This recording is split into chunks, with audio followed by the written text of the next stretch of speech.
Yes. I am Chad Runyan. It's Runyan. Okay.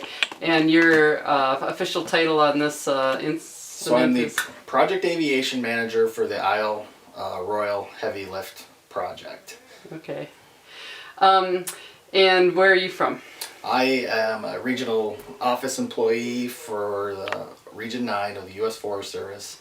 I'm the North Zone Aviation Officer for Wisconsin and Michigan, Okay.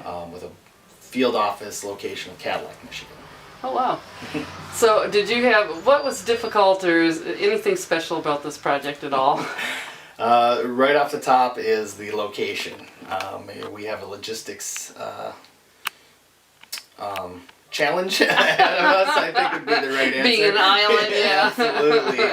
I mean, Yeah. right off the top, it's when I think of remote, I would think of Alaska, but they have a lot more amenities to deal with those situations where we do not. We don't have the aircraft. We don't have the logistics chains that something like as big and normal as of Alaska.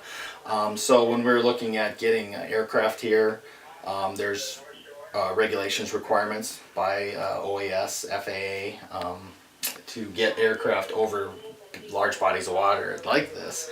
So that was the first issue we had to overcome. Getting over the lake. Yep, getting from Minnesota to here with a single engine helicopter has its obviously ups was you have to get to 10,000 feet prior to crossing into the water. That allows for a 4-to-1 glide ratio if the engine quits on that particular aircraft. Wow. So worked through that. Getting fuel here was another thing. They burn jet A, which is a different fuel than anything you'd have here on the island. The company was able to, it was Brainerd Helicopters out of Brainerd, Minnesota, was able to secure 1,100 gallons of Jet A in a special built bunker, plus a fuel servicing truck that they were able to put on your LCM, yeah. and boat out here. Yeah. So that was number two. They were able to supply a mechanic, which would normally not be under this contract. So if anything happens with the aircraft, he can repair or get the right things moving. There was getting parts here. The bigger thing is the safety factor of getting response here in case there is an incident or accident. And so these are all the things that jumped out at me when it was first proposed. And where are some of the areas you're operating out of on the island here? Okay, so obviously we started here in Mott. Yep. And I think I'm in the right area, actually. Right in here. Right. So this has been our primary area, our primary helibase. This is where we started our first load operations. We moved things up to the Ojibwe area, Mount Ojibwe area. There's the first missions to start the repeater progress. And then there's been quite a bit of work in these areas. Now they've moved around to Cargo Cove? Cargo, that always gets me every time. Yeah. Now it's right here. So Yep. now we're running quite a bit of operations in these flats down here, if I understand correctly. And that's to treat or to get the supplies needed for these bridge projects. Great. And are you happy with the crew and the support you've had once you got here? Absolutely. No, the Park Service has really done a great job. Coral, Conway, your chief ranger, did a great bit of planning with the Project Aviation Safety Plan, which is the thing I get most of my information from to see how we're going to maybe accomplish this project. And then with your trails coordinator, Corey, I'll never get his name right. I've said it every C word I can think of.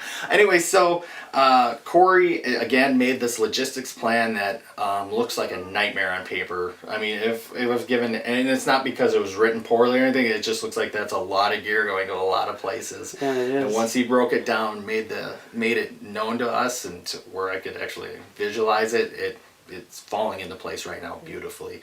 The support we got from the National Forest Service, from the Superior, the Chippewa, and the Shawamigan Nicolet, were able to supply some helicopter crew members and management for the helicopter for the project as well.